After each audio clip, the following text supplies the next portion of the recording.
Well, our next guest has revised his gold forecast following the recent slide in prices. Peter Richardson joins us now from Melbourne, where he's a chief metals economist for Morgan Stanley Australia.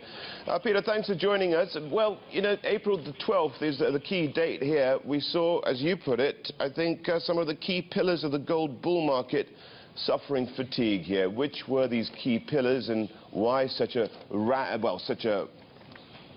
I could say radical move lower? Look, I think in terms of the pillars of the gold market uptrend that we see under fairly concerted attack at the moment, the first would have to be, and probably the most important, would be the continued liquidation of holdings from physically backed exchange-traded funds, which have really been the core and key driving force of the growth in investment demand since 2003, when these funds first became instruments that were available to a wide range of investors and listed.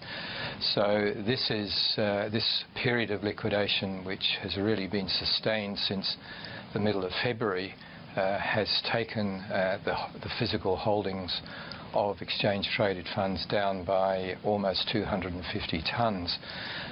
It's not a large quantity in itself, given that the holdings in aggregate of all the exchange-traded funds are over 2,600 tonnes, but this sustained pressure was a very important backdrop to the speed with which the gold price fell at the end of last week and at the beginning of this week.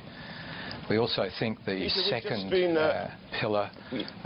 We've just been talking, of course, to the Cypriots as well, and this also sent a shudder through the market, didn't it? Because what we have are European central banks perhaps looking at these central bank reserves now as being a way of getting them out of the debt mire that they're in, or at least helping to well, plug up some of the holes.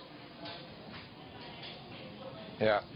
Look, that's the point I was going to make in terms of the other pillar of the gold bull market that is under attack at this point, because it's been the absence of Eurozone and European generally central bank sales under the terms of the three central bank gold agreements, particularly the last two, alongside a sustained rise in emerging market central bank purchases of gold, that has reinforced the upward pressure on the price exerted by the emergence of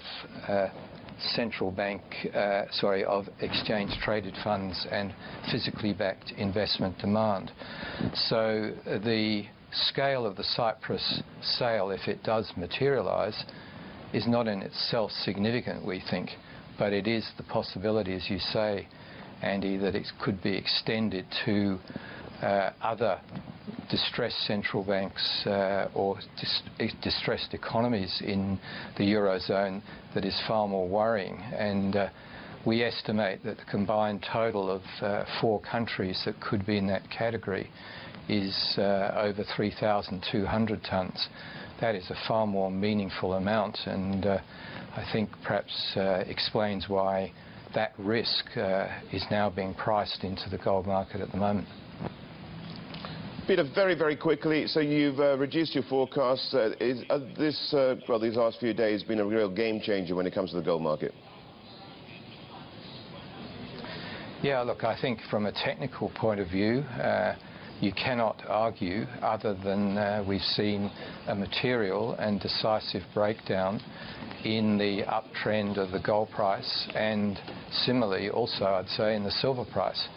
And these are really important developments, particularly in the shorter run, because they do give very key leads to technically driven, momentum-driven investment funds, and assessing the damage that's been done technically as a result of this is going to take some time. And I think longer-term investors are going to be very cautious about re-entering this space until they see some stability, even though we think at this kind of price, relative to the incentive price for bringing on new gold mine production, the current gold price represents a lot better value than it did $215 higher. Peter, thanks so much for joining us. Peter Richardson there from Morgan Stanley Australia. Just